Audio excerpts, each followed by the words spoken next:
I very recently got blocked on Twitter.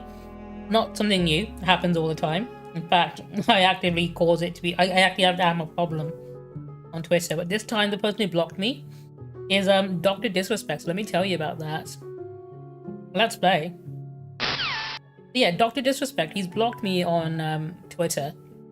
This was literally yesterday, and the reason he ended up blocking me was because of this post, which he's now deleted. But he originally made a tweet bragging about how he's been cancelled so many times, and you know, he's like, "Oh, I've been cancelled so many times. I can't remember what I was even cancelled for, like what the reasons were." And I responded saying, "Hey, I remember. It was the time where you knowingly sent explicit messages to a minor." And then he deleted the post and blocked me over that one.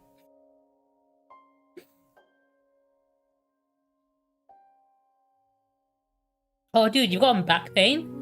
Get used to it. It's a fact that we all have to deal with it now. Purely because, right, the reason you have back pain is because some motherfucker millions of years ago decided it would be really cool if he stood up, and everyone else decided to do the same thing.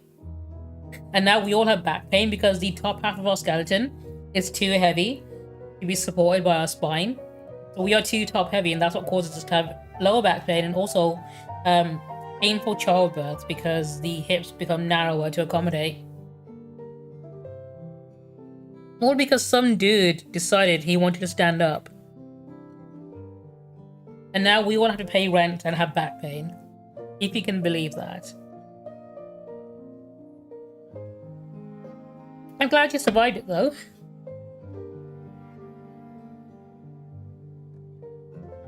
Yeah, this is DrDisrespect here. I'm surprised he still has fans. I'll be very honest, he's got like 2.3 million followers still. As you can see here, he has blocked me. But yeah, it's wild how someone can legitimately be exposed for inappropriately messaging and grooming a minor. Admit to it, he did admit to it as well in his apology post or whatever, before he deleted that. A self-admitted groomer. And still have 2.3 million followers. Like, he got demonetized on YouTube as well because of this whole issue. But I think he's monetized again now. I think it was only a temporary demonetized. That was on his channel. I can't remember if he got it back recently or not. But he's still creating content. He's still getting money. People are still donating to him. He's on Rumble, which is where, like, the cesspit of streamers is. Where you get blocked on fucking Twitch and Kick. You end up going to Rumble. It's like filtering down. But like the opposite of filtering. It's not getting good out. It's literally the worst content you can get. Like, Rumble is so bad.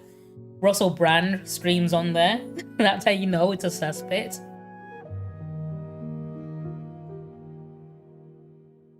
Also, his thumbnails are AI. Definitely.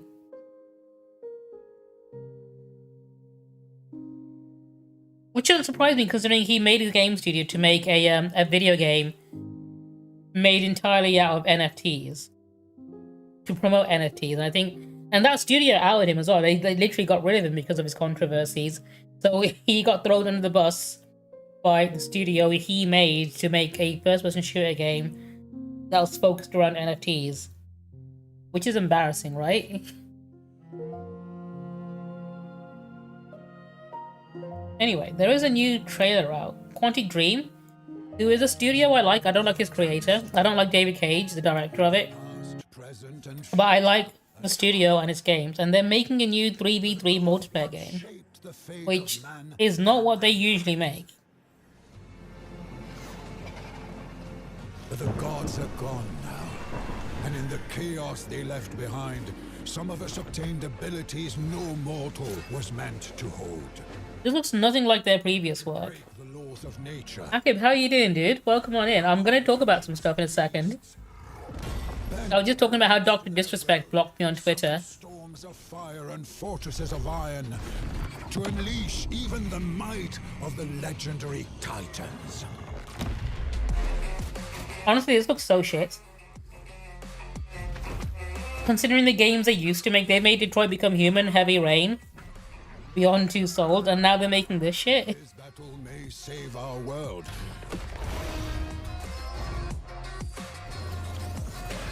or lead it to its destruction.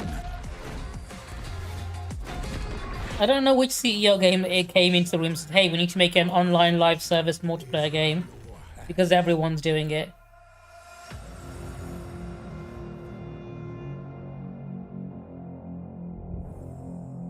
It's like monkey see, monkey do. I can't see anyone. Suicide, give up.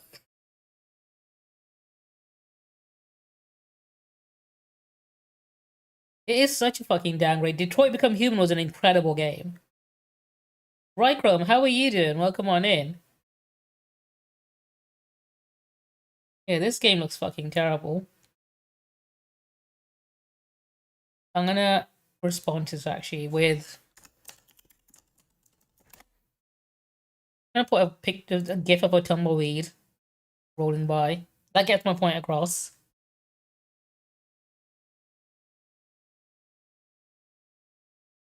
Yeah. Anyway, anyone who just joined in, yeah, I was also talking earlier about how DrDisrespect blocked me over this. He was bragging about how, you know, he's been cancelled so many times, he can't remember all the reasons he's been cancelled. So I decided to remind him it's because he was messaging a minor on Twitch. And it led to him blocking me on Twitter.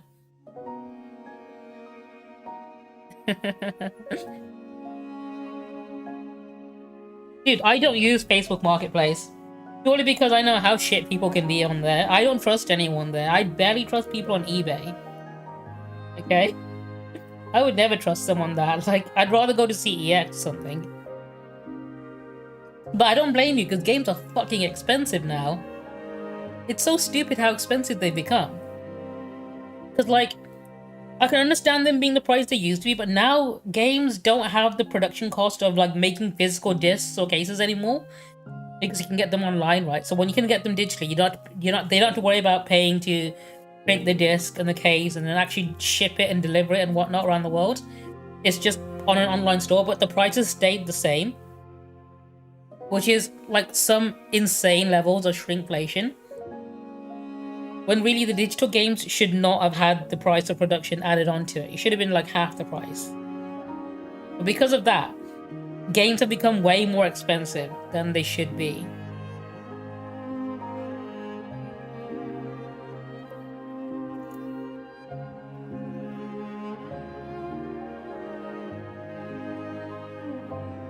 You can find some really good deals every now and again.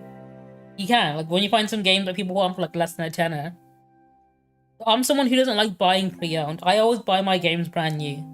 Purely because I want to be the first person to open them. Because I want to make sure what I'm getting is not going to be broken. Or damaged in some way. Because I've been disappointed too many times as a kid. Dude, I've not played Forbidden West yet. That's actually on my list. I played Horizon Zero Dawn. I did not play the DLC for Forbidden Dawn, but I'm planning on replaying the whole series at some point. Because I want to play through the whole thing in one go. But the next game I'm playing is going to be God of War. So I want to play through the God of War series again. I played them before, but I really want to play them again. And I want to play on hard as well this time. So the next game I'm planning on playing... Hang on. Let's chat. Let's chat. I might as well switch to this screen. But yeah, I'm planning on playing the God of War game and God of War Ragnarok. I'm not sure if you've played those.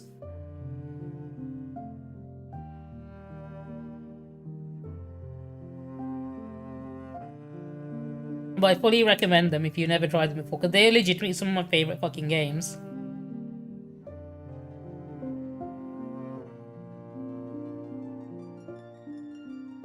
Ragnarok was good. I like the fact that it was only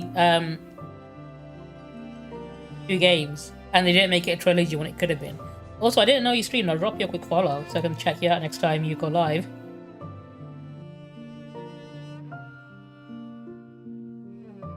Honestly, Ragnarok is a fucking good game. And I'm glad they only made it 2 games, because if they did it over 3, it would have felt like, you know, when the story goes on for too long, because they padded it out just to make it to 3. I think too many games do that. They aren't comfortable with being a duology. They want to be a trilogy or something. In fact, I'd say that's one of the issues with the John Wick movies. As much as I love the John Wick movies, it did not have to be 4 movies. It could have been 3. It could have been a nice, neat trilogy, but because it was making so much money, they had to pad it out into a 4th movie. Alright, Grandma. I hope you have a good time at MCM. I was planning on going. A friend offered me a place to stay for it as well, but I'm gonna be good and not go purely because I need to save up to get a new phone. And I shouldn't be spending more money than even though they've offered me the place to stay for free and stuff. I might say no just to save extra. Because it's Black Friday next month in November, and I think, you know what, if I'm gonna get a new phone, I might as well get then, right?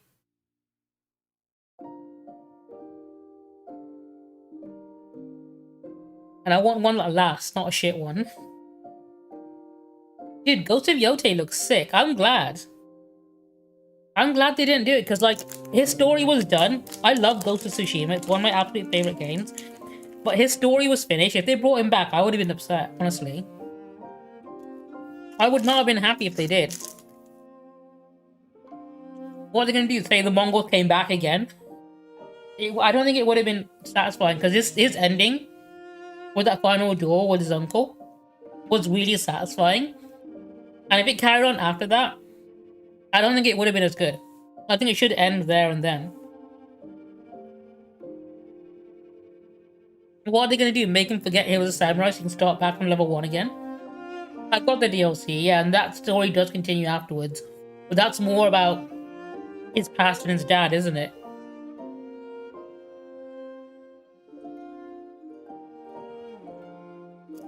I'm actually playing through it again recently. Purely because I wanted to play it again.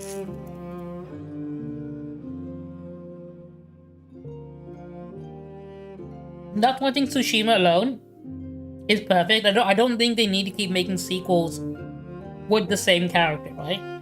I'd be happier if every game they had a new protagonist. I think more games need to do that, because fucking look at Halo, right? Halo should have been a trilogy with Master Chief and that's it. But they kept making Halo games, they kept bringing back Master Chief, and look what that's ended up. They need to be comfortable letting the main character go. Too many things get ruined because they can't let go of them.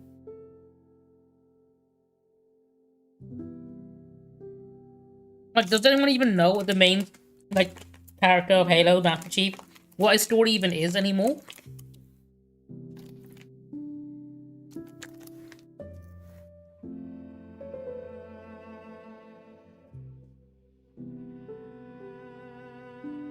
Yeah, agreed. Assassin's Creed, one of the good things Assassin's Creed did is not constantly bring them back. Like, Ezio had his own little trilogy, that was fine.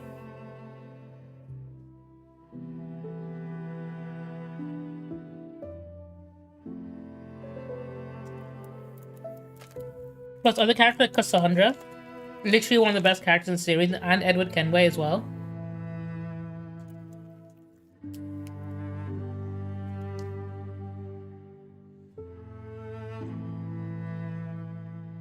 I'm not a fan when a character becomes a mascot, because it means, this is one of my issues with Persona 5, right? I love Persona 5, but Persona 5, and you can just say the same about Nier Automata as well, 2B, fucking every cheap, shitty mobile game out there has a Persona 5 crossover because they know it makes money, because people love Persona 5 because it's a fucking good game, and absolutely, I understand it, but they milk it so much because they made characters into, like, mascots for Sega. And I don't like seeing that, right? It's just straight up exploitation of the characters. Which is a shame, because the actual game is a masterpiece.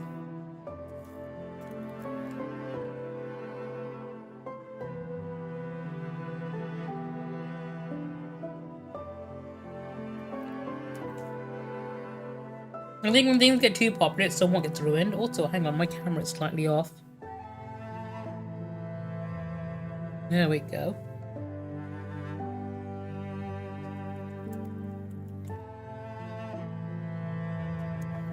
Alright, let me see what videos I've got today.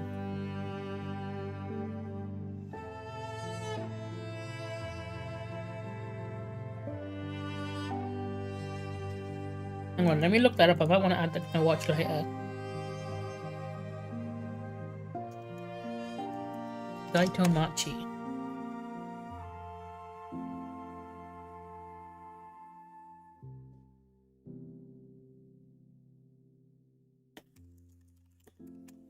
I'm gonna add that to my watch later.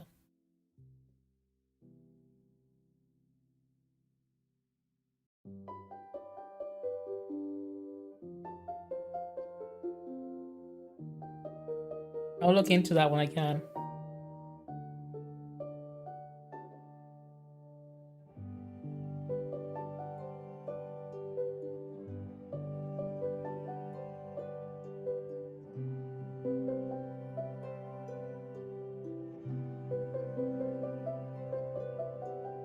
Right. Let me. Yeah, I had to look at his channel. It looks like content I probably would enjoy. Let me put these videos up first, starting with this one. Let's play. Let's play. There we go. This is a video from Femi, who's someone I quite enjoy watching, about the protests in Birmingham right now, about the bin strikes. Morning, people. Welcome back to. For those who don't know, Birmingham currently is more of a dumpster than it normally is. Birmingham. And this is a message for Birmingham City Council. You are going to lose your jobs. Why? Because nobody feels sorry for you. You are not the victims in this. The people who've actually suffered during the bin strikes that have been taking place in Birmingham for the best part of a year are the people of Birmingham who haven't seen their refuse collected, and bin workers like Wendy. What happened to you? I was a grade 3 worker. I worked for Birmingham City Council. I was told December last year that I will be losing £8,000 a year, £600 a month. Realistically, we can't afford to accept that. We won't accept that. That's why we're out here today fighting. They just told me that I'm a grade 3 worker. The worker role is now gone, which basically was health and safety on the back of the wagon as well. The driver sees in front of him. I'm the eyes on the back. What would be your message to the government? Step in. Instead of taking things off the working class people, the government have had... I mean, it's so bad how shit the government have been. That's unacceptable. That's unfair. And to the people of Birmingham, because everybody, like, I live here, and I'm sure your rubbish is being collected as well. What would you say to people of Birmingham that are feeling like, why isn't this over? It's been going on for so long. We're in this fight together. The rubbish it's not being picked up as it should be. But you can't expect us to lose £600, £8,000 a year. That's unacceptable. The rent's going up, the council tax is going up, your food's going up. I brought 3 children up on my own, and they're seeing me struggle now, and that's unfair on them. How would everyone else feel if they're losing £8,000 a year? I love the flag that she's got as well. Your council tax is going up, your food's going up, you've got Christmas round the corner. We already live in this society hand to mouth, a lot of the people. Look at what they've done to the elderly, taking winter payments off them. That's unacceptable. We all stand here as unite the union. We want to resolve this. We all want to go back to work, but we cannot lose this substantial amount of money. I also spoke to her workers rep. My name's Danny Taylor. I'm a workplace rep for Lifford Lane, and I'm a bin worker. What has the council done to you? So basically, the council is trying to cut our wage by up to £8,000 a year. This is a Labour-run council and a Labour-run government, and they're attacking our workers, obviously, and they're also downgrading our jobs as well. What is your... See, at this point, there's literally no difference between Labour and Conservatives when they're doing the exact same fucking thing, right? And let's get us back on the street collecting up the rubbish. We're in a cost of living crisis, and we've just been given a below inflation pay rise, which in terms is a pay cut. And obviously, an £8,000 pay cut to my members is life changing. It's their mortgage, it's their electric, gas, the running expenses of their homes. It's stuff like that. It's going to impact them massively. By cutting the wage by up to £8,000. They're not pulling people out of poverty. They're in fact pulling people down further into poverty. What's your message to the people of Birmingham? We apologise for, the waste that's on the city. We don't want to be out there doing this, but, we can't afford to take an £8,000 pay cut. We want to be... Realistically, I probably support them as well. Best, and that's collecting the rubbish. They should not be accepting that kind of bullshit. Democracy looks like workers banding together to say, no, we refuse to be exploited. We refuse to lose a significant chunk of our pay during a cost of living crisis. And that's why hundreds of workers and union members are now marching through the streets of Birmingham. And to the Labour government, you can't wash your hands of this. You control the purse strings. You decide how much money local governments actually get. So if you are ever serious about levelling up, allowing the people I hope so as well. to live in filth and rubbish, uncollected, that's not it. A city where we live and work, a city we want to make clean again. So we say to the residents of this great city, Birmingham, we have all been thrown into this fight. Because think of the council, like, all right, cool, we're not going to pay them, whatever, right? And it's the people who are suffering for it, right? Because people who aren't getting the bins collected, they're the ones who are suffering for it. And then they expect people to turn around and blame the people on strike. No, fucking, they have the money you can give them. Like, literally pay them what they should be paid. families, our friends, Like, where is that money going to? have all had to endure Everyone pays council tax, and apparently it fucking evaporates, I guess. of a shambolic road council who refused to acknowledge. This is the city council that went bankrupt as well a few years ago. But that was during the Conservative Party's leadership. Why we are here today. Because here's the thing, your job is to employ people to get rid of our rubbish. You are an employer, so it is your job to make the job of collecting our rubbish attractive enough that people want to actually keep doing it. If you are failing to do that, You have failed this city. so the piles of uncollected Arrow was a really good show for like 2 seasons before it went downhill. rubbish that I and everybody else who lives in Birmingham That's such a fucking throwback. is more evidence of your TV shows have gotten so much better since then as well. You two will be out of a job. I'm Femi. Make sure you follow F Politics with Politics as an FU. Have a great week. I'm a big fan of Femi and his content though. Beautiful bastards. Welcome back to the Philip DeFranco show. He does some pretty good videos. He's very active on TikTok. It's Thursday, and there's a lot to talk about. In fact, so much so, you're getting another daily dose today. You got this, and then I stole an hour of Ben Rhodes' time to just talk about a lot of really important stuff for the In Good Faith podcast. Link to that down below. But that said, we have a lot to talk about, starting with this. We need to talk about what we're seeing with this government shutdown again, because we're seeing a lot, starting with a federal judge blocking Trump from firing thousands of federal workers during the shutdown, at least for now. I love how the longest shutdown before this one was last time Trump was in charge as well. He had like one move and that's all he does. Shutdown to conduct mass firings of government employees. Right? And they I'm a big fan of Philip DeFranco. I've been following him for like a decade now. So the unions, they asked the judge to temporarily block the layoffs that have already been announced and to stop Trump from making any future layoffs while the case plays out in court. And then you had the judge granting that request, saying that she believed that the unions were likely to win their argument that Trump acted illegally and exceeded his authority in making those cuts. And actually, in her ruling, she took aim at Trump's actions and claimed at one point that his administration has, quote, taken advantage of the lapse in government spending and government functioning to assume that all bets are off, that the laws don't apply to them anymore, and they can impose the structures that they like. I mean, the judge also explicitly pointing out the fact that Trump has repeatedly said that the federal layoffs will target Democrats. So with that, arguing that his threats indicate that his actions are just driven by politics. But of course, that brings us to the question of, well, will Trump actually obey this court order? Which really, I mean, what a time. I mean, it used to be unthinkable that a president would just go, the law?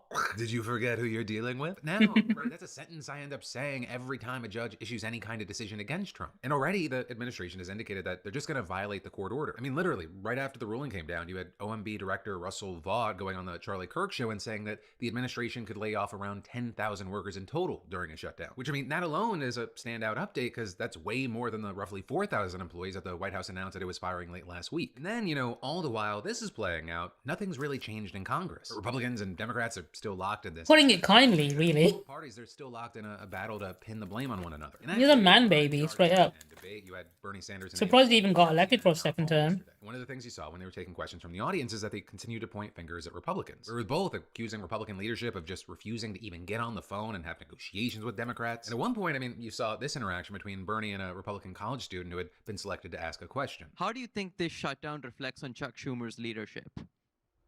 Well, I think it reflects more on Mike Johnson's leadership and President Trump's leadership. This is a leadership which said it's okay to give well, how do you feel? You tell me. Think it's a good idea to give $1 trillion in tax breaks Also, before I continue with this, actually, hang on. in the country and then make massive cuts? Let's chat. Something I forgot to talk about. I saw literally before I went live.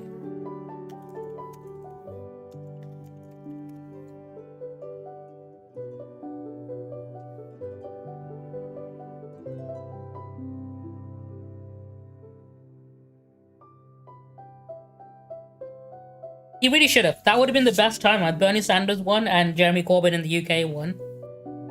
That could have been the perfect timeline. Clearly, we're on the darkest timeline. Alright, I want to talk to you about some creator brief that's been happening recently. That I saw literally a few hours ago. Let's play. So this is the Abroad in Japan Facebook page. I'm a big fan of Chris Broad. He does some really good content about Japan. And he recently made this post about a YouTuber who's essentially posting broadly negative content about Japan, as you can see here, saying what the hell is happening to Japan, and it's just a bit selfie in front of a graffiti corner. And it says here, the sensationalist Japan content is getting out of hand. Our wall with some graffiti out on in Shibuya doesn't mean Japan is at an end. There was graffiti in Shibuya 10 years ago, there's graffiti in Shibuya today. Unfortunately, positivity doesn't drive clicks. I was in Kabukicho, Shinjuku, the other day, and it was absurdly busy. There was certainly more rubbish than usual. I realised it was a 3-day weekend, and far busier than the average weekend. Shame. It was a missed opportunity to point my camera at the rubbish and make a video decrying the end of Japan. Now stop reading this.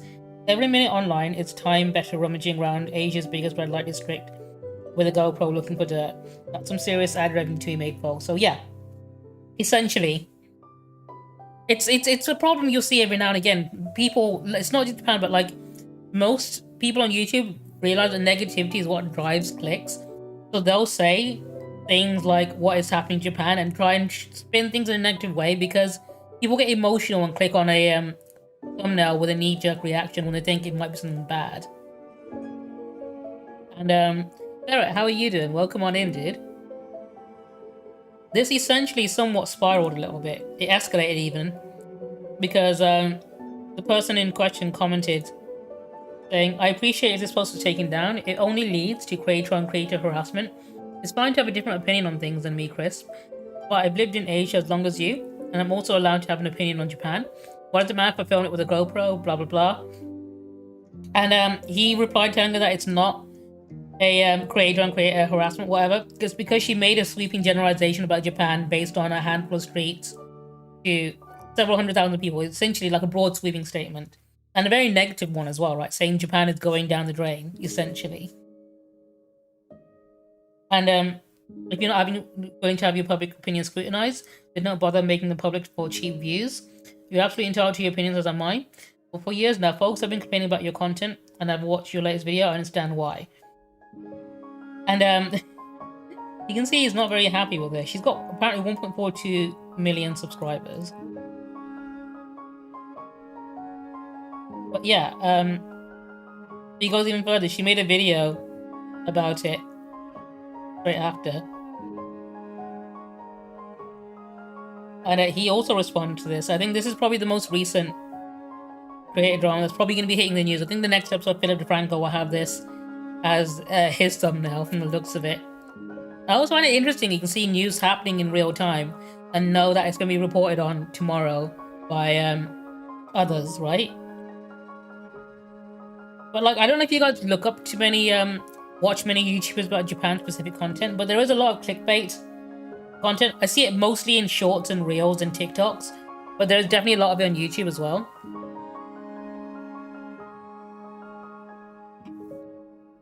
I think it's because it's a part of our brain that enjoys it, like Schadenfreude. That's why people are always out there trying to find the latest gossip or the latest negative news, right? Because they enjoy when bad things happen to other people. It's just part of human nature. I know it's not a good part, it's not something to be proud of or whatever, but it's a part of every fucking human being out there. We all enjoy it when bad things happen to other people. I'm very open about how much I enjoy when bad things happen to people I don't like. Which I'll probably get around to later on in this stream later, anyway. But I think people understand that and then take advantage of the fact that, hey, if I make this look bad, I'll get more views for it.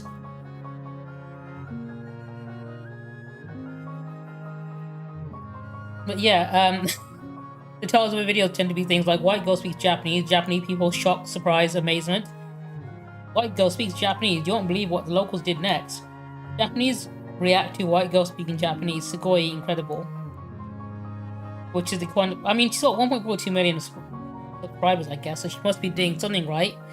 And that something is clickbaiting people into watching, do the exact same content. You'll see this sort of thing happen all the time as well. They put a lot of like low effort channels post the exact same content over and over again, but slightly different. I think one of the biggest offenders of this is Pirate Software, because all of his shorts and videos of him explaining the most basic thing with MS Paint. It's what made him famous in the first place. But I think it's when they get into a routine and, you know, you expect them to do the exact same thing, that's when people get comfortable with their content and it's like, you know, easy to consume content. That's why it makes them get like really hype in the algorithm. It's essentially the junk food, isn't it, of internet content.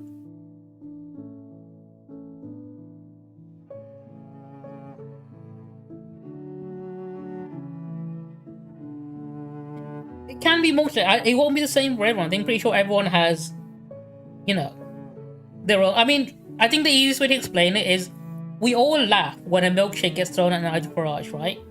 Nobody here is gonna scroll past a video with a thumbnail saying Nigel Farage has been hit by another projectile and ignore it, right? I'm pretty sure every single one of us right now, if we were scrolling through whatever social media and saw an article that Nigel Farage has been hit by something, regardless of what it is, we would all immediately click it because we love the idea of something bad happening to that man. That's essentially what the logic behind her clickbait is. This is something I want to keep an eye on because I know eventually it's going to get picked up by the other channels, and we'll probably end up seeing Philip DeFranco talk about it next time he does a video. I think Chuck Schumer has voted for continuing resolutions 13 times in the last 4 years, and he has the opportunity to vote for one again, but he's refusing to come to the table. Well, I think, look, as I have said, there are 53 Republicans in the Senate, correct? Yes. They need 60. And they're all voting against releasing the Epstein list as well. You have to talk to the other side. Mike Johnson is not talking. Can you believe how all the Republicans, only 2 of them voted to release the Epstein list, and every single one of the others just didn't? Town hall host, CNN anchor Caitlin Collins, tossing another Schumer-related question over to AOC. Can I ask you, Representative Ocasio-Cortez, on that? Because we actually heard from House Speaker Mike Johnson today on Chuck Schumer. He said he's supporting the shutdown to prevent a primary challenge from his left wing. Do you think that's what's driving Senator Schumer here? No, absolutely not. It's such an insane suggestion, and we know it. Well, right from the reason people are since insinuating is the reason why everyone in the Republican Party, apart from 2 of them, voted against it is because someone at the very top told them to do it. So a lot of them probably think it's Donald Trump telling them to vote against it. They must have been instructed because it's insane that the entire party, bar 2 people, would vote against it. Housing crisis, a healthcare crisis, an education. So definitely someone from up top gave an order. I think 2 people probably missed the email. And the media says, "Oh, you're going to run. What are you going to run for?" Nobody cares. She'll run more towards Nobody cares. It's the House Speaker and President Trump and the Vice President saying it. Right. Pardon? Well, of course, they're saying it to deflect attention away from the real issues. Exactly. Right, and then regarding the actual issues at hand here, there was this very interesting interaction around healthcare and how things are going to affect Trump voters and how we should think about it. On the issue of healthcare, a lot of the clinics and hospitals that are negatively affected the most under the One Big Beautiful Bill are located in rural, mostly Republican areas. A lot of the increases in Affordable Care Act premiums that Democrats are fighting to prevent are concentrated in more rural Republican areas. If the Republicans are so insistent on sticking it to their own voters on this issue, why don't the Democrats just let them? Good point, actually. That's actually a good point. Why not just let them shoot themselves in the foot? And this really annoys me about Trump. He's dividing this country. Why would I not? You know, when we hit the road, we were in Idaho, right? It's the most conservative state in America, I think. We had many thousands of people coming out. We are Americans. But I can understand his position as well, because, like, look at what happened to America already. They had Trump once, he fucked them all over, and they voted him back in. People forget. That's the problem. They forget who screwed them over. And then they'll let the guy who screwed them over back into office. That's why he needs to fight for this shit. What, you think I would feel okay if somebody in a Republican state died because they couldn't get health care? No, I would hope not. I would hope Free healthcare for everyone, even people who don't want it. also speaks to a big difference between someone like Trump and someone like me or someone like Bernie, which is that Trump believes that if you don't vote for him, he doesn't have to be your leader. That if you didn't vote for him, that you don't deserve good things to happen to you. I don't care if someone voted for me. Yeah, and by then, the new government's probably in charge, right? A Republican or an independent or a Democrat. I don't care if someone likes me. Like the whole, like, Trump pulling the troops out of Afghanistan at the end of his term, and then Biden took over and everyone thought Biden is the one that did it. I want MAGA to be paid a living wage.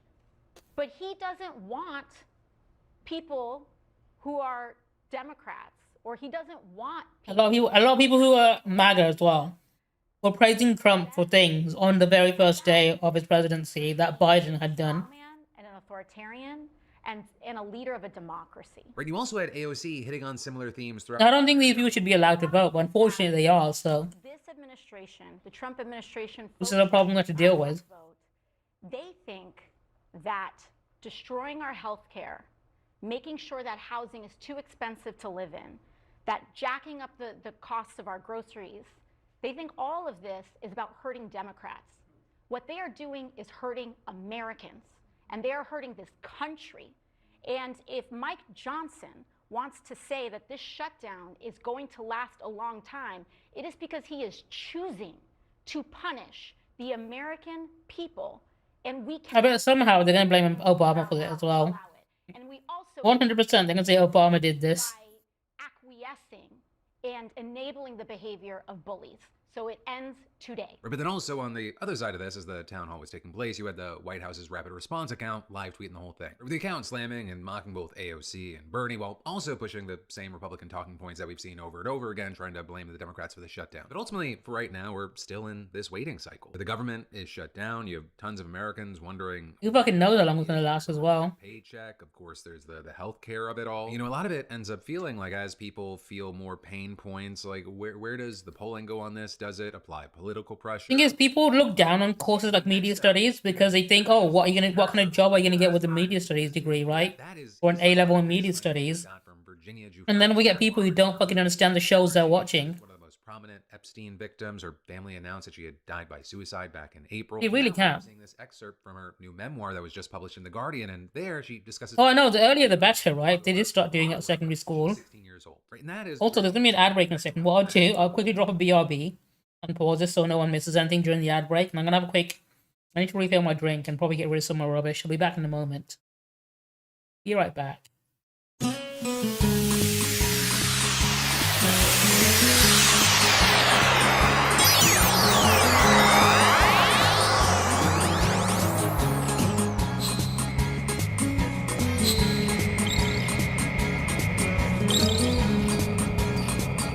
I wonder if all the people who are giving shit to Rogan, like, gonna say anything about Donald Trump, literally saying, why should I go to the cemetery? It's filled with losers. And then also calling people who died during World War I suckers for getting killed. Like, I genuinely think that's worse. Actually, no, I've said things just as bad.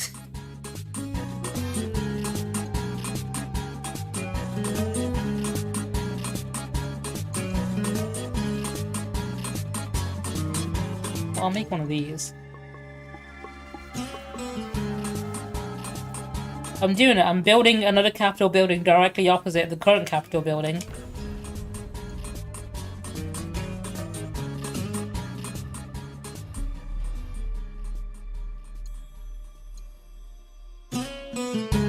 Well, let me do this first.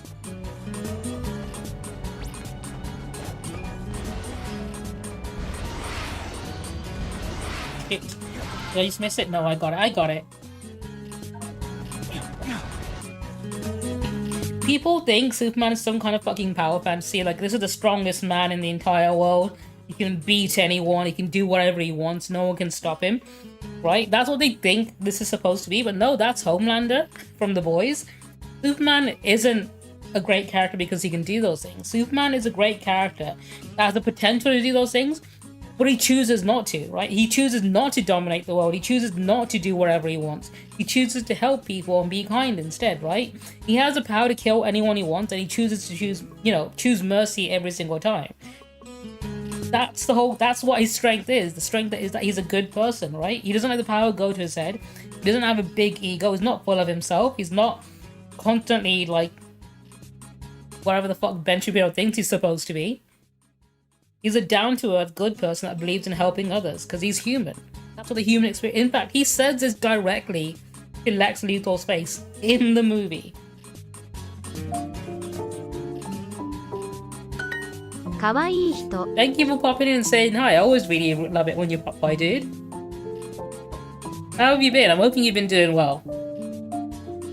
かわいい人 Kawaii Hito, that is kawaii, cute person. That person, okay. Sono Hito. 人ケンさんはかわいいです Yeah, it's been unfortunate. It is. It's giving 2 middle fingers. I thought it was like a shocked, like Pikachu face or something, but no, it's 2 middle fingers.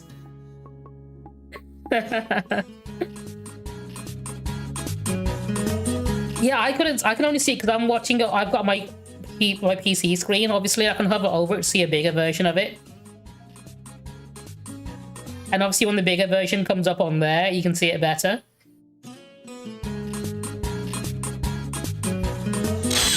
That guy okay?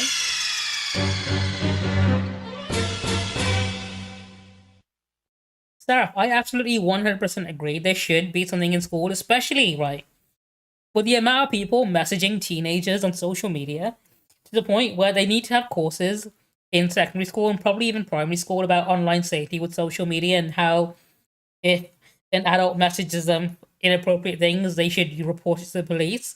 I think there are so many like genuine predators out there who would have been caught if kids knew how to spot and report that sort of thing, right? But because most kids don't want to say anything when it happens to them because they're afraid and don't know what to do, right?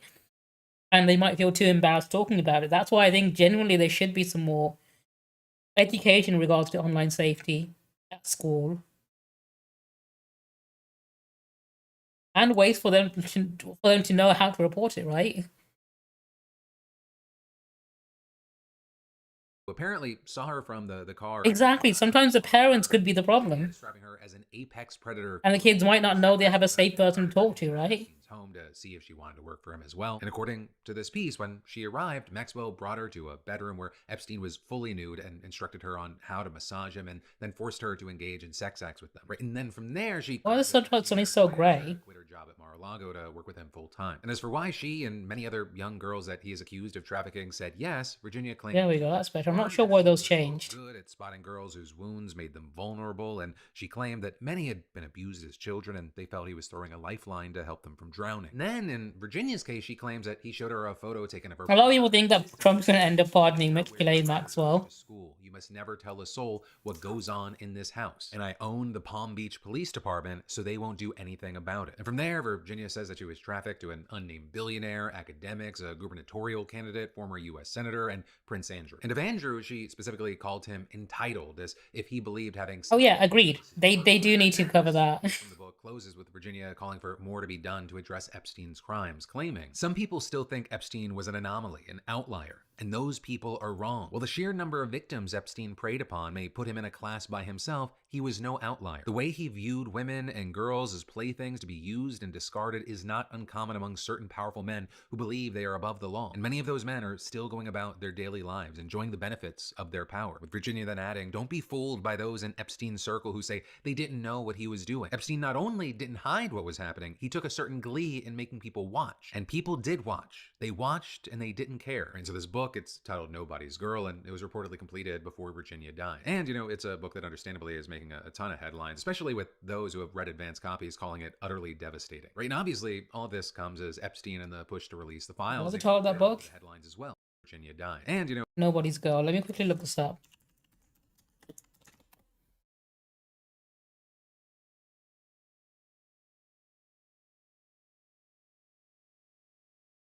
I'm gonna look into that later in my own time. That understandably is making a ton of headlines, especially with those who have read advanced copies calling it utterly devastating. Right? And obviously, all of this comes as Epstein and the push to release the files. They've been all over the headlines as well. And actually, there are some updates regarding that effort today. Right? And specifically regarding House Speaker Mike Johnson and Arizona's representative-elect Adelita Grijalva. Because as we've talked about, you know, she was elected back in September, and once sworn in, she'll be the final signature needed to force a vote on whether or not to demand the Epstein files be released. She'd be the 218th vote, but Johnson has yet to swear her in, and Grijalva believes that he's intentionally putting this off because he wants to avoid this specific vote. Now, for his part, Johnson's been claiming that he cannot seat her while Congress is not in session, but there's actually no rule mandating that, and he actually previously swore in to Republicans who won special elections during a recess. So Johnson, he's been facing a lot of heat, especially from Democrats, to finally swear her in. I mean, he even had Arizona's Attorney General threatening legal action, sending a letter to Johnson saying, "You and your staff have provided..." No, do you know what, actually, Sarah, on that note? I think it's a good thing that you're getting your kids to do chores like taking the bins out. And one thing I think the UK and maybe the US should do, because in Japan, what they do is they don't have cleaners to clean the schools. What they do is at the end of the school day, they have the kids clean their own classrooms. And I think that's a really good idea. I mean, I would hate to have to do that when I was in school, but I think it's a really good idea in like instilling discipline, right? And getting people to take care of their surroundings. And like, I think a large portion as to why people in the UK and the US litter and have such bad hygiene is because they expect a cleaner to clean up after them, right? People leave rubbish lying around because they expect someone else to pick it up for them and put it in the bin. Whereas, like, if they were taught that they have to keep their own surroundings clean from a very young age and were made to do it, I think that genuinely would improve. I take it back. In the US, that's when the school shootings would happen. The school shooting would happen when it's someone's turn to clean up the fucking classroom. And I just had to stop myself mid-sentence. Okay, maybe not the US. The UK, definitely. I think getting kids to learn at a young age to do chores is a good thing. Has not been sworn in. We thus demand that Ms. Grijalva be immediately sworn into. But also rewarding kids with playtime and letting them do what they want and play video games. I think there's no point in making them do work and understand things, hard work all the time, if you're not giving them downtime as well. Not mincing words. Let's cut to it. You gotta have balance, otherwise you're just fucking abusing the kids at that point. The only reason Adelita Grijalva is not being sworn in right now is because he wants to protect... You need to have that positive reinforcement. Getting paid, hell yeah, reinforce that with capitalism. Right, and then also others accusing Johnson of helping a White House cover-up. Right, and all of this, it comes as there are also pushes for accountability outside of the government. I mean, just yesterday, Bank of America and Bank of New York Mellon were sued for allegedly enabling Epstein's trafficking schemes. And according to reports, both are class action suits from Epstein accusers who claim that the banks gave Epstein and his associates special treatment and didn't report suspicious activity until after his death. It's a big updates across the board on a story and situation that will not be leaving the news anytime soon, regardless of what Johnson and this White House try to do. And then there's more we've got to dive into in just a minute, but first let me say, longtime viewers know that I've worked with Z-Biotics pre-alcohol for years. Skip the ad. 15% off your first order. 15% off your first order. But then next up in the news, Donald Trump just gave the CIA the green light to conduct covert action in Venezuela, and we need to talk about it, right? Even though I know a lot of you are like, but Phil, what are you thinking? When is the CIA meddling in Latin America? Now, with that said, right now it's not known whether the agency is planning any specific operations in Venezuela, right? And you've got places like the Washington Post reporting that people familiar with the matter had said that CIA personnel were sent to the region to collect intelligence, not conduct armed operations. And actually, you had one source claiming that a lack of solid intelligence during Trump's first term, that contributed to the failure of a number of indirect attempts to foment military rebellion or cause Venezuelan President Nicolas Maduro to step down. Right? And you also had the man in charge of Venezuela policy at the State Department during Trump's first term, who also happened to be involved in a failed 2002. I've got a Demon Slayer mug that I won from a crane game at an arcade. It's probably my biggest mug as well. Shooting. And so he suggested that the agency might attempt to infiltrate the Venezuelan military or launch psychological operations that might cause Maduro. Use it whenever I need half a liter of coffee. We also know that the use of force is absolutely on the table. Right, literally, right now there are thousands of troops, Navy warships, and a submarine all stationed in the region. In our military, they've already launched at least 5 strikes against boats. That's right. Absolutely treat yourself too, right? Killing at least 27. Well, the latest I treat myself all the time. And you had Trump announcing it on Truth Social, saying the strike was, quote, conducted in international waters and 6 male narco-terrorists aboard the vessel were killed in the strike, and adding, intelligence confirmed the vessel was trafficking narcotics, was associated with illicit narco-terrorist networks, and was transiting along a known drug trafficking organization route. But of course, with that, you have people asking questions like, what intelligence, what narcotics, what networks, and ultimately, what evidence? Right? And then you've got people saying, even if he did provide that, can you still just go around killing people without a trial? And well, the answer, at least according to legal scholars and human rights groups, is absolutely not. In fact, yeah, some people still do it anyway, right? As well. Trump's actions in the Caribbean, writing, international law does not allow governments to simply murder alleged drug traffickers. Criminal activities should be disrupted, investigated, and prosecuted in accordance with the rule of law, including through international cooperation. But big thing is that Trump, he says that drug smuggling, it's not just a criminal activity. Right? You've got Trump basically arguing that it's actually an act of war and these were enemy soldiers. Right at first, when the military killed 11 people in its initial strike on September 2nd, Trump signed a letter to Congress telling lawmakers that the action had been taken in self-defense. Did you actually? I watched it as it was coming out and I really enjoy it. I love the art style and I love the characters of it. Congress. Right here, you had Trump saying that he had determined that the U.S. was now in a non-international armed conflict with various... And one of the reasons I love it is because I know it's going to have an ending and not go on for 20 years like One Piece has. These organizations that could be lawful... Although they would not have started it, but I know because the manga has an ending and it's going towards it. the strike under his stand. And, you know, we're almost there anyway with the anime. I think too many series outlived their welcome. One of the reasons why I like Demon Slayer, it's short and sweet. It's one of the reasons why I dropped My Hero Academia as well. And I say that because Hero Academia was a great series. I loved it for like 2 seasons. But by the 3rd season, I gave up on it because I knew it was going to take forever to get to the end. And in that time, I've watched so many of the shows. I don't tend to stick with long-running ones like that. And two, the vast majority of cocaine that's produced in Colombia, Ecuador, and Peru and smuggled via the Pacific Ocean. And then also, with all of this, we've already seen reports that drug smugglers, they're adapting to the changing situation, finding new ways to move product. And in fact, you even have some saying that these strikes may ultimately make it harder to limit the movement of drugs in the region. Or with, for example, a former U.S. ambassador who served during Trump's first term and under Joe Biden telling the Associated Press that upsetting the U.S.'s longtime allies in the region might hurt our ability to gather intelligence. And with that, you had him pointing to Colombia as an example because their president said last week that a boat recently bombed by the US was Colombian with Colombian citizens inside. Though that said, I will say no one is more pissed off than the Venezuelan government right now. And in response to Trump confirming the CIA authorization, you had Maduro's government saying that it would raise the issue at the UN Security Council today, blasting Trump's words as a grave violation of the UN Charter, right, and accusing Trump of seeking to legitimize. The thing is, most of his supporters won't see that as a bad thing because they don't care, because they think their leader can do nothing wrong. Say that the Trump administration actually reportedly turned down an offer from Maduro for a dominant stake in Venezuela's oil and other mineral wealth. But also, it may just seem like there's more to gain from someone else being in power there. And in fact, several American officials, they've reportedly been very, very clear in private that their end goal is in fact driving Maduro from power. They've got to put their own puppet in charge, don't they? Rubio, but also CIA Director John Ratcliffe, who notably said during his confirmation hearing that he would make the agency less risk-averse and more willing to conduct covert action when ordered by the president. But then, you know, with all of that said, it's also been reported that... I mean, they've already got their own, like, Gestapo, though, haven't they, with ICE? But also... They're literally one step away from insane.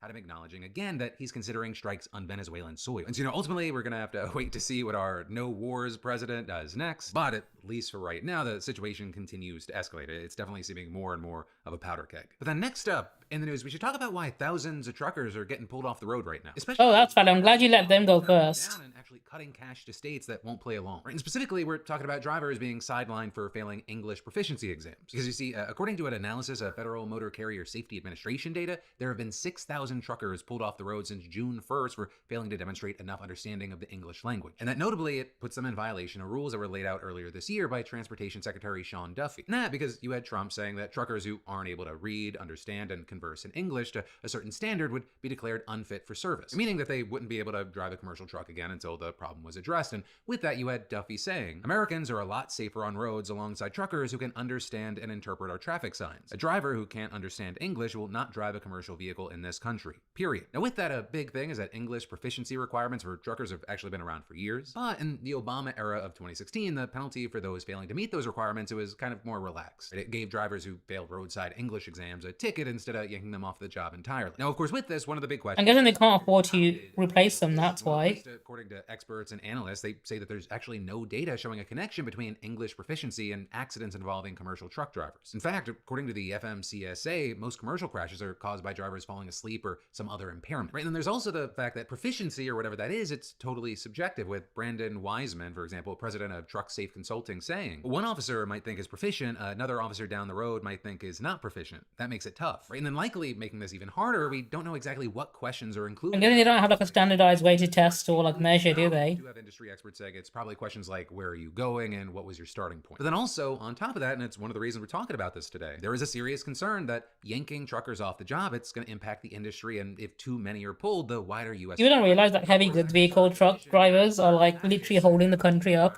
Make up more than 15% of truckers are going to be unfairly targeted. Because of the amount of knock-on effect it would have on everything else in America. A truck driver who does because they rely on it so much. To comply with federal standards, but maybe they speak with an accent, or maybe they use a different vocabulary that the inspector isn't used to hearing. Is that person then going to be subject to an English language violation? But again, this is just sharing the concerns here, and it doesn't appear to have stopped the current administration from moving forward. But then from that, finally today, I want to end with a little self-promo and one more thing. And so for the self-promo, people have been asking if we're going to do anything for Halloween. We are doing a Beautiful Bastard drop for Halloween, and in fact, it launched just today. And I know a good number of y'all are going to be excited because we are relaunching the Ghouls Just Want to Have Fun gear, emotionally gothic, our one days will all be skeleton skelly, and that cult hit, My Body Hurts and I Hate the Government. Can we cuddle and watch spooky movies? With a number of these being bigger, fuller prints and new colorways. So definitely grab everything you want over at beautifulbastard.com right now, especially because even though I'm going to skip past this to my next video. So everyone right now is up in arms thinking that Hassan shocked his dog. You could see him reach over, hits the thing, the dog. This is a video by Taylor Lorenz about the whole situation, which essentially addresses it better than any other video I've seen. Did he just use a shock collar on stream? He zaps the poor little dog for getting up, and then he says, "Why'd you make me do that?" So what did he just do to that dog? Like, it's Fox News and the Israeli news are reporting on it as well. That's how big it was. Absolutely crazy. For the past week, the internet has been dominated by the conspiracy theory that Twitch streamer Hassan Piker abused his dog using a shock collar during a Twitch live stream. There is, to be clear, zero evidence that his dog Kaya was even wearing a shock collar during that live stream. Kaya is pictured wearing a canvas collar with a little AirTag holder in it in the original clip, where she yelped once after seemingly catching her nail on the dog bed. This led to a bunch of internet-pilled psychos crawling through hours and hours and hours of footage claiming that Piker secretly abuses his dog. Their evidence of this is not even the footage where Kaya yelps. It's that in totally different clips where she doesn't even appear to be in distress at all, she's wearing a collar with a small green light on it. Piker showed this collar on stream. It's an electronic vibration collar with zero shock capabilities. Attempting to debunk this conspiracy that Hassan abuses his dog, however, has become largely impossible. It's insane because people want to believe a certain thing, and they'll ignore any evidence that shows them they might be wrong because they want to act on their feelings. They don't like the guy, so they want to believe whatever justifies hating on him, basically. Hassan revealed the vibration collar on stream, bad actors attempted to leverage the fact that he put a small piece of tape on the back to conceal his phone number, which is like written in Sharpie on the back of the little vibration box, as evidence that he somehow secretly modified and soldered down shock collar prongs, something that would basically be like impossible to do, like impossible. I'll pause here to say that I've met Kaya IRL. I have never seen her in a shock collar. I've spoken to people who have walked Kaya, babysit Kaya, probably spent hundreds of hours. And Caroline Kwan, who walks the dog, actually put out a statement saying she's never been wearing a shock collar. Has she ever been abused? Not a single guest on Piker's Twitch stream in the years and years and years that he's had Kaya has said that they've ever seen Piker mistreat Kaya. It's not a shock collar. I've seen that collar. I've used that collar before.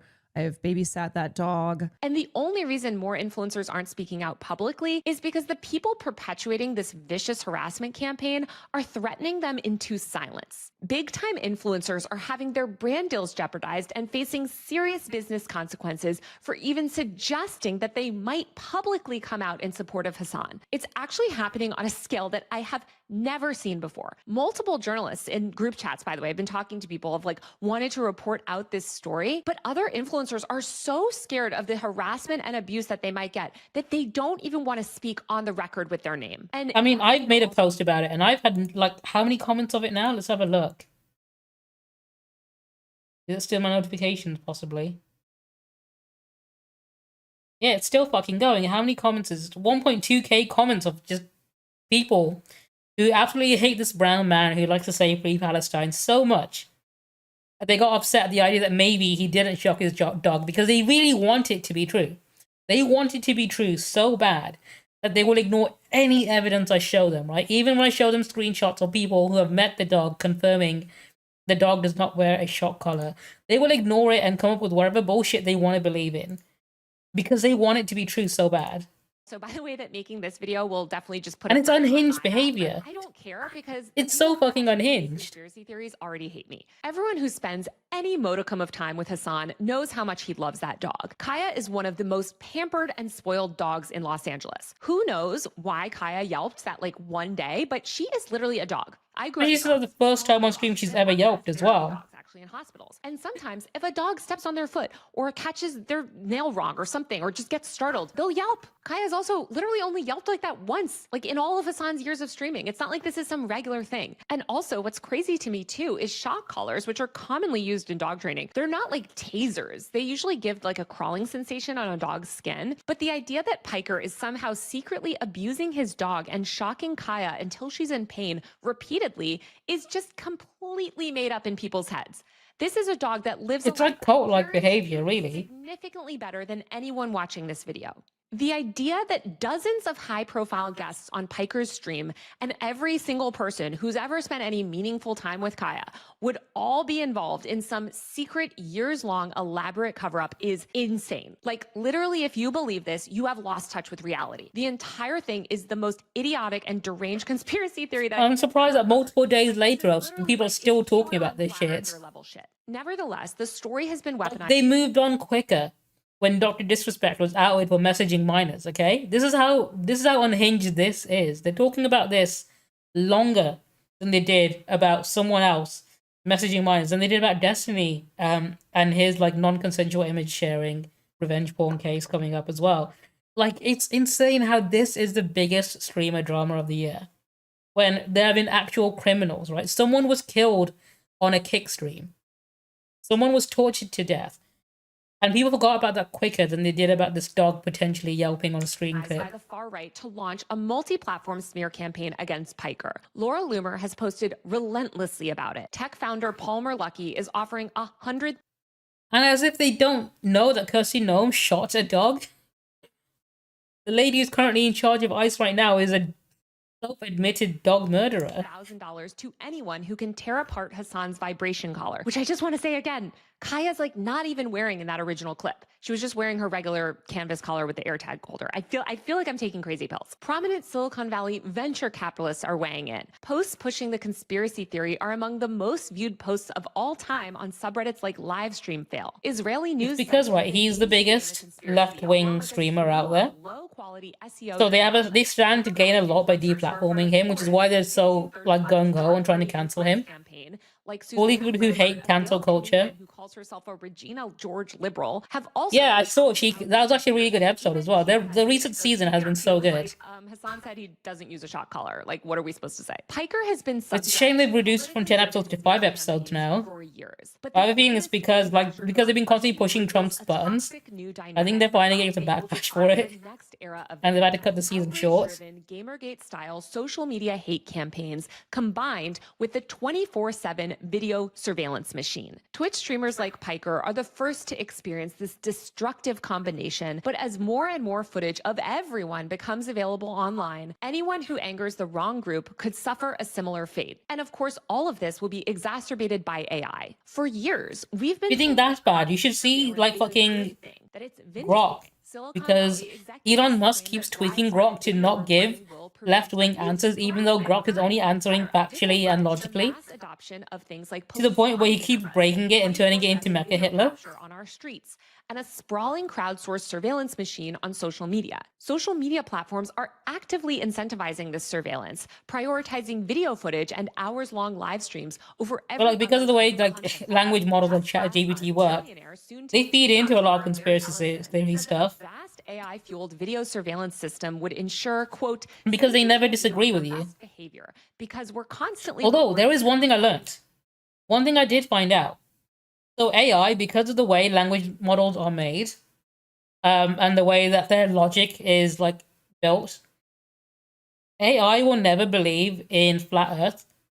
If you try to talk about flat Earth theory to an AI language model, they just can't comprehend it purely because of the way the internal logic has been made, which I think is kind of funny. Like, you know, flat Earth theory is so stupid. Only humans could come up with it. It's the most human thing out there because an AI can't comprehend it. That the surveillance state will be used for good. Right, Crumb, that's pretty 100% the case. It's because they act on their feelings and they think their feelings count as facts. Really happened would and they don't like certain facts existing, but they can't get rid of them.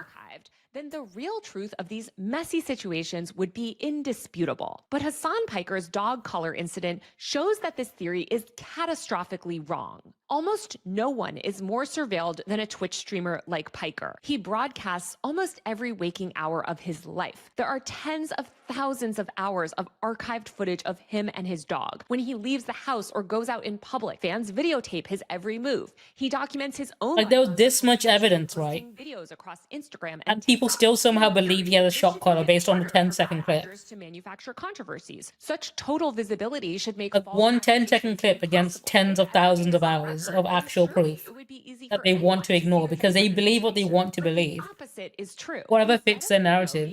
used as a tool to debunk conspiracies, it's increasingly used as a tool to validate them. In Piker's case, this has meant that an endless stream of years-old clips is being repackaged and miscontextualized in order to further a politically driven hate campaign. The dozens of out-of-context video clips spreading on social media, racking up millions of views in some cases, have become a digital Rorschach test. Albert Foxconn, Yeah, that's a good analogy for it. Project said, quote, "We are always given the same lie." Yeah, maybe that should be the new Turing test, right? That there's so much power in how it's interpreted and edited. Even the most trivial form of tracking, even someone's own Twitch stream, can turn into this weapon against them. Every camera is now a panopticon in the making. Josh Citarella, an artist and The researcher. funniest part about all this is what if I go to, is it on Threads? Somewhere around here, hang on. Yeah, Luna Harpy is slandering me. She made this post about me. Trying to accuse me of electrocuting my cat Zuko. And I replied saying, this is out of context. What is the context? He's the one electrocuting me. That's not what he told me. My lawyer has advised me to no longer comment on the situation. In fact, I before she posted this as well, I made a post saying, I need y'all to completely discard anything Luna Harpy is about to post about me and not believe anything she says. And then I shared her post saying, how do I delete someone else's post? But this is clearly a doctored image, right? I need to address these allegations now. This is very clearly a doctored image. You can tell by the fact that if you look at the photo, you can tell it's fake because the writing on my t-shirt is the wrong way around, and I had never put on a t-shirt the wrong way around. So clearly you can tell that she's edited this photo somehow. And I've done nothing wrong. I've done absolutely nothing wrong. Also, I need to stop doing this whenever I refer to something on stream because she's gonna fucking edit it again. She's clearly posting fake news about me. If anything, I'm the victim here. I have never done anything like this, and this photo is also out of context, and also my lawyer has advised me to not answer any questions about it, so don't ask me anything.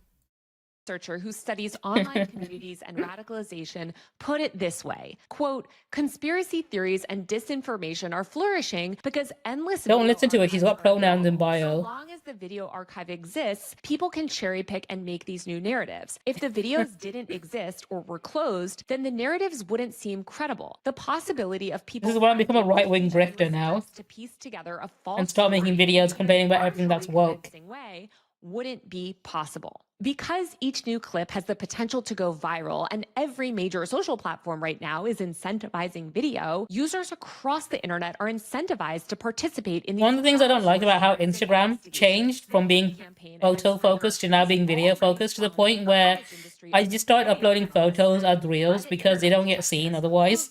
pouring over thousands of hours of live streaming footage, analyzing every video. Coffee schooled me with logic, holy shit. Elaborate conspiracy theories about what really happened. The cycle is not entirely— I can't believe this. The tactics being used against Piker are ripped directly from the— This guy! The goal is to isolate a target, manufacture controversy, weaponize social platforms and traditional media to spread lies, and orchestrate sustained network harassment with the eventual goal of making someone so controversial— Well, hang on, let me use one of my new channel point rewards. I want to use it myself this time. Hang on, where is it?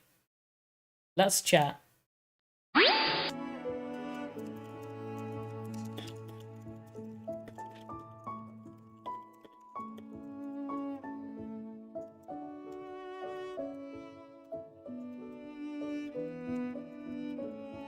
Here we go. I'm gonna get the ghost of Charlie Kirk to defend me against these malicious allegations by Luna Harpy that I electrocuted my cat, Zuko. If anyone can debate her, it's gonna be him. I mean, his wife makes AI videos of him all the time, right? So why can't I? She's making videos of him saying shit he's never said, pretending he's a good person. Let me do it too. Avatar Obi asked me, Lunar Harpy is accusing me of shocking my cat Zuko. Show her that she's wrong. Oh, from the fiery pits of the afterlife, where I once debated the soul of Rush Limbaugh himself, rest his controversial bones, I'm here to set the record straight, Avatar Obi. Lunar Harpy, that loud American with her pink hair and pronouns, is dead wrong about you shocking poor Zuko. Charlie's got me. Facts don't lie. Only 0.0003% of British cat owners use electric powers. Pure manga villain nonsense. Prove me wrong if you dare. I love a good debate, even if I edit out my losses. Guns for all pets, not shocks. See, he's got my back. See, I can trust Charlie Kirk to have my back. I mean, it's not like he's gonna be doing anything. He's not busy anymore, is he? I keep him around. I have a little Ouija board I can use to summon him whenever I need him here, because he's literally unemployed now. Let's play.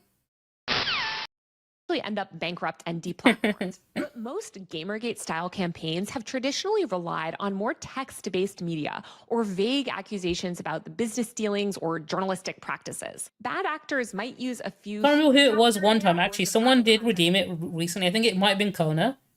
And when he responded, he mentioned... Hang on.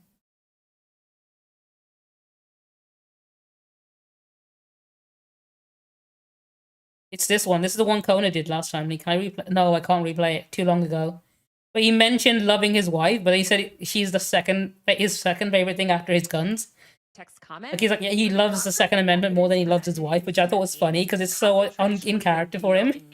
That has all changed with the rise. It's more accurate than the actual Charlie Kirk was. Proliferation of this new medium and the sheer scale of this anti-Hassan Piker hate campaign shows that we're entering a new era of the weaponization of the internet, driven by attacks where video has undeniably replaced text as the raw material for conspiracy theories. Albert Fox Khan, again of the Surveillance Technology Oversight Project, which is awesome, by the way, said, quote, with more footage being taken from more places and shared more widely at a time where journalism institutions are breaking rather than... In fact, there's something I do want to show you guys real quick. Speaking of, just to be on topic for a moment, right? This is a picture of the January 6th. So, you know, the Trump supporters that stormed the Capitol on January 6th, right? During the hang Mike Pence chant. And the police that were, you know, trying to prevent them from going in. And if I do a little zoom in and enhance, right there, you can just about see. Hang on, I'll move her in a bit more. I'll move her to be right next to me. You can see a very familiar face right there. With a very familiar pink-haired face, right? Pink hair and pronouns. I recognize them anywhere. This is why Harpy wasn't streaming on January 6th. Just thought I'd throw that out there.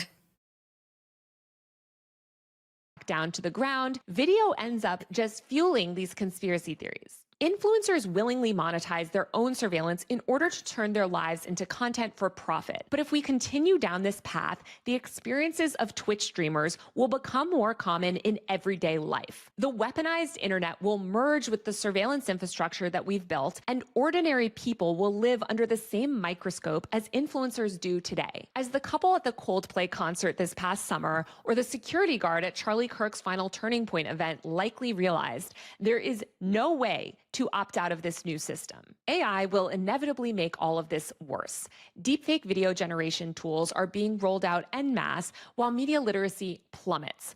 Bad actors who are already comfortable manipulating real footage will begin fabricating videos of their targets or subtly altering them using AI. AI will also make it easier to search, catalog... It really definitely needs to be regulated more. Recorded. Finding all available clips of someone making the wrong... Especially when people are making like AI porn of other people without their consent. ...body in a certain way could be as easy as clicking a few buttons. If an influencer broadcasting tens of thousands of hours of his life for years can be successfully smeared by a single misleading clip, what chance does a regular... But that's like years of content you can train AI on as well now, which people are obviously going to do without permission, regardless if they get consent or not. Institutional fact-based reporting outlets have been all but dismantled. And even when a journalist does debunk misinformation, like I'm trying to do right now, hello, audiences are primed to fall for narratives driven solely by whoever can post the loudest loudest and clip the fastest. This type of video clip-driven harassment can be incredibly profitable. Platforms like X, TikTok, and Instagram reward video views with cash payouts.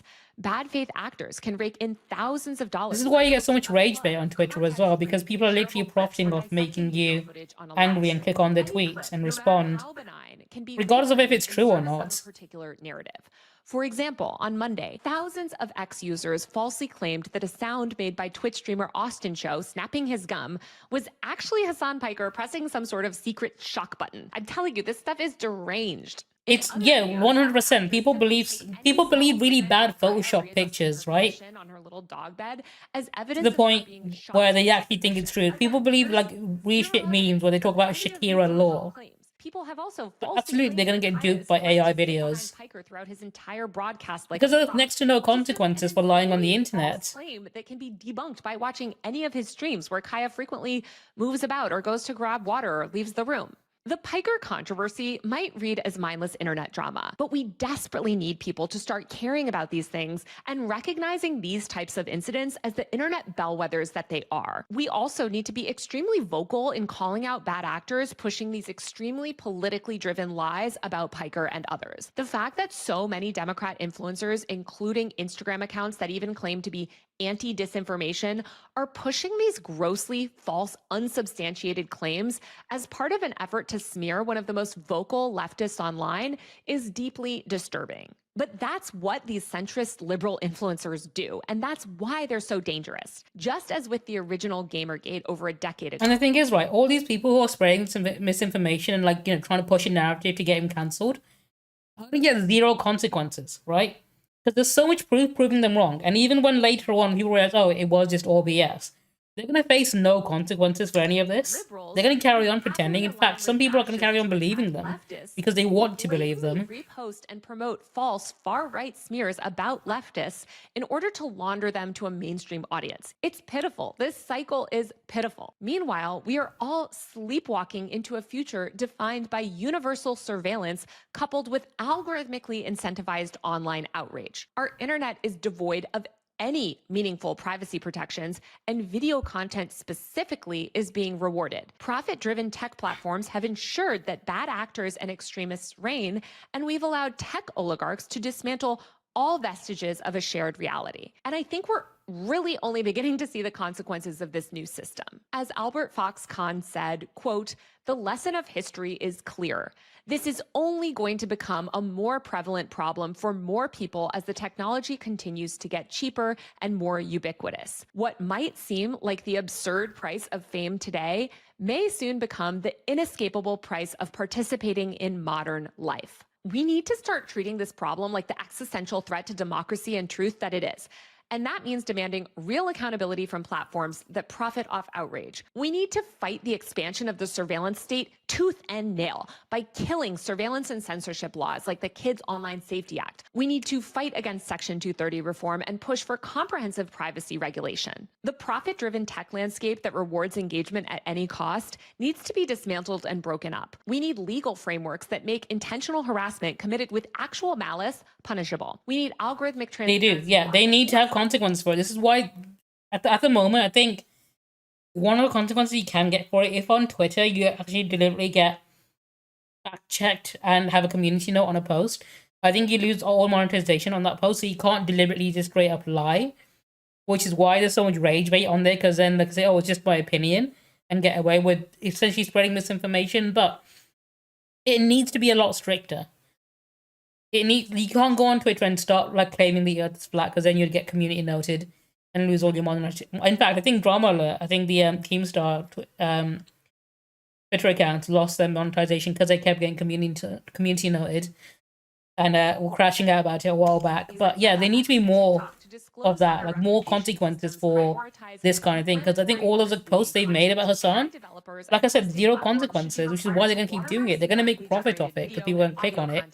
And we should And develop obviously interact with it. tools to track when and how footage has been altered. And I know this is self-serving as a journalist, but actual journalism and civic institutions desperately need investment. We need an independent fact-checking infrastructure that moves at the same speed as these viral clips.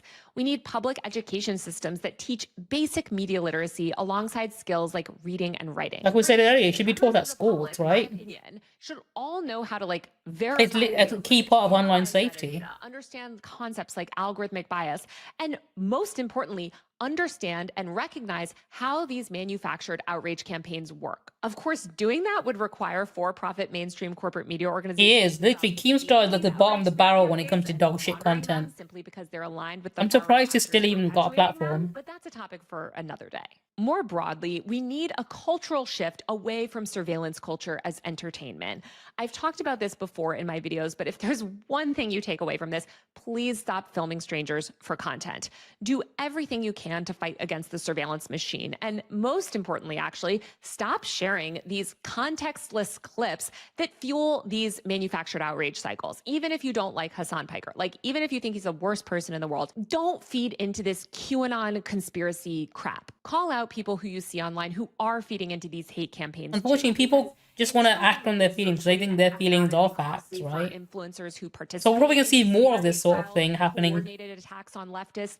This cycle will only get worse. As many of you who follow me know, I'm also frequently subject to these bad faith smear campaigns. Thankfully, there's not tens of thousands of hours of footage on me yet, at least, but the exact same actors lying about Hassan Piker's dog collar regularly lie about me.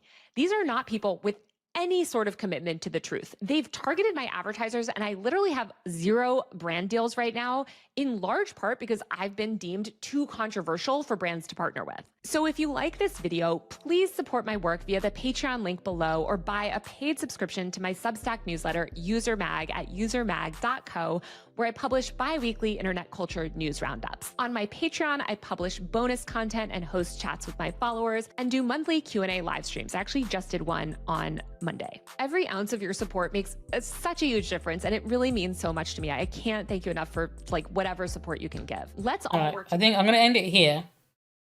That's chat. Watch this. And I'm going to look up for someone to raid, but I think I might stream tomorrow. If I do, the next game I'm planning on streaming is going to be God of War. So I'll be playing the God of War games, God of War 2018 and God of War Ragnarok. As my next streaming game, because I finished Silent Hill app now. Great game, fucking love it. I'm going to play it off stream, because I know you have to do more than one playthrough. And I've already done my main first playthrough, but I'm going to do the rest off stream, because I want to enjoy it in my own time. But I really like that game. It would be, it's not my game of the year. I think Expedition 33 is game of the year still. But it's a very close second. Like, it could potentially have been game of the year if it wasn't for like the amount of like forced combat they had in that game. Towards the end, there's just too many combat encounters when it shouldn't have been. But I'm gonna raid out now. I'll see you. Do you know what? Maybe tomorrow, maybe over the weekend. Who knows? Most likely I will be playing God of War or something else. It's either gonna be that or Marvel Rivals, depending. But I think I might want to start God of War soon. And it might be tomorrow. But I'm gonna send you out to my friend Nia, who's currently streaming some League of Legends. Lovely, lovely person. I hope you enjoy watching them. And I will see you tomorrow. Probably earlier in the day, actually. Who knows? I know I'm streaming quite late today, which normally isn't the case. I say that and then I stream late anyways, because I have too many things to do in the morning. Anyway, enjoy watching Hashirama Senju, or Nia as I call her. And I'll see you next time. She's a lovely person, fucking gorgeous, playing some League of Legends. She hasn't streamed in a while, so I thought I might as well send the raid her way. I hope you enjoy it. She loves anime as well. I talk about anime with her all the time. Let's go find out if she's winning. Inara.